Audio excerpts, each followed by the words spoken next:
বিএনপিকে টিকিয়ে রেখেছে এই যে জাতীয়তাবাদী ইসলামী মূল্যবোধ এবং উদার গণতন্ত্রের সম্মিশ্রণ, যেটা বাংলাদেশের মানুষ পছন্দ করে।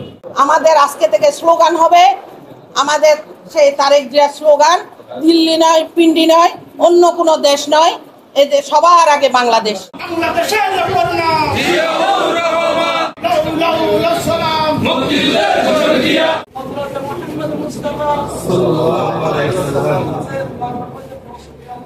এই দিনে আমাদের প্রতিষ্ঠাতা শহীদ রাষ্ট্রপতি জিয়া রহমান শহীদ হয়েছিলেন, শাহাদাত বরণ করেছিলেন। আজকে তার এটা ৪৪তম শাহাদাত বার্ষিকী। শহীদ রাষ্ট্রপতি জিয়া রহমানের ৪.৫ বছরের যে শাসন, এই শাসন আলোচনা করলে তিনি একটা নতুন রাজনীতি দিয়েছিলেন।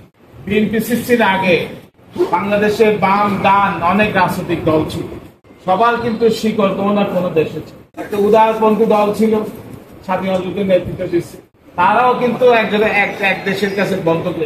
জিয়া রহমান বুঝলেন যে এইরকম রাজনীতি বাংলাদেশে হবে।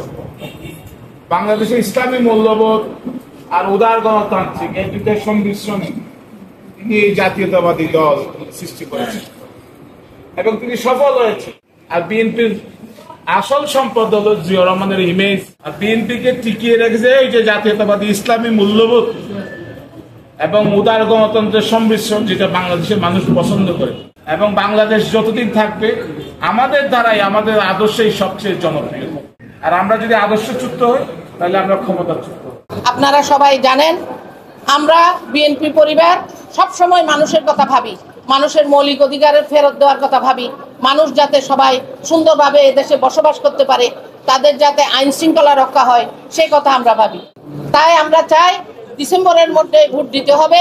আজকের এই শাহাদত বার্ষিকীর যে আমাদের যে সভা, সমাবেশ, এখান থেকেই আমরা বলতে চাই যেন ডিসেম্বরের মধ্যে ভোট দেওয়া হয়। এবং আমাদের আজকে থেকে স্লোগান হবে, আমাদের সেই তারেক জিয়ার স্লোগান, দিল্লি নয়, পিন্ডি নয়, অন্য কোনো দেশ নয়, এই দেশ সবার আগে বাংলাদেশ।